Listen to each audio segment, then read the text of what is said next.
Well, let's look at our own economy, and it was interesting in the newspapers this morning reporting different aspects of a speech made by the Finance Minister Pravin Gordhan yesterday at the University of Johannesburg. Clearly quite a lot in the speech because different people have taken different things out of it. Let's take a look at part of this. Pravin Gordhan spoken about the outcomes of the International Monetary Fund and the World Bank meetings that were held last week, and he said that he, along with the other BRICS ministers, of course we're very much part of that club now, called for the current representation formula to undergo a reform. Fears that Africa's voice may erode. So let's hear what he had to say there.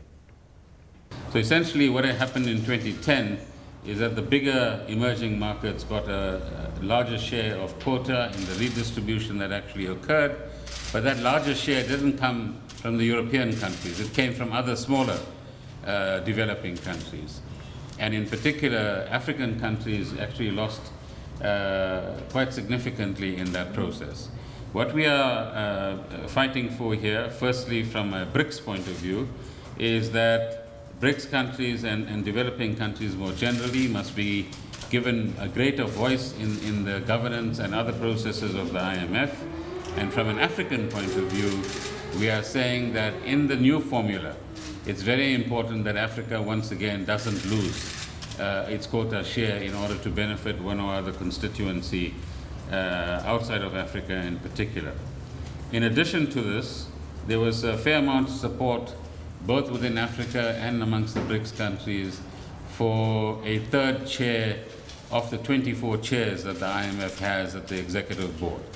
That a third chair must be allocated to Africa, and that in the formulation of some of the BRICS countries, that chair must come from a developed country. Well, we're going to come back to a couple of other things that Pravin Gordhan was saying. You know, people have said, Graham, that we fight above our weight in BRICS. If you look at the GDP numbers, and China and Russia and India, Brazil. However, if anyone's going to fight us above our weight, it's Pravin Gordhan. You get the feel his voice is listened to. Yep. He's always measured. He's always got a lot to say, and it's substantial. Absolutely. And if you look at the South African economy relative to Brazil, for example, I think we're about a fourth of that. So it puts us in context, but we are part of G20, so we do have a voice.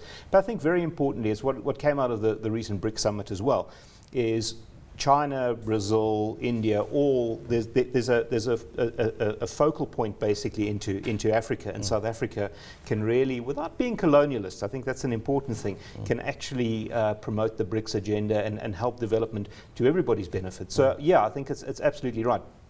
I agree 100% with what Pravin Gordhan is saying. If you think about it, you know, developing economies or emerging economies were always sort of suppressed. But look at China. It's the second largest economy. It's growing at a rate of knots.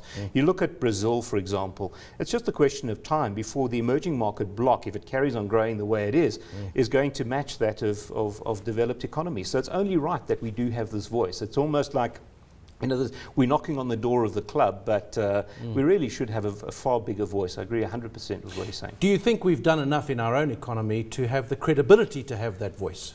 That is a very, very good question. I think there's some of the things he was talking about. You know, we really have what I refer to scored quite a few own goals, you know, in terms of not investing in power generation, not investing, for example, in Northern Cape iron rail networks, for example. So we have done quite a few things ourselves that has actually held our own growth back, and I think it was one of the things that Pravin Gordhan was saying.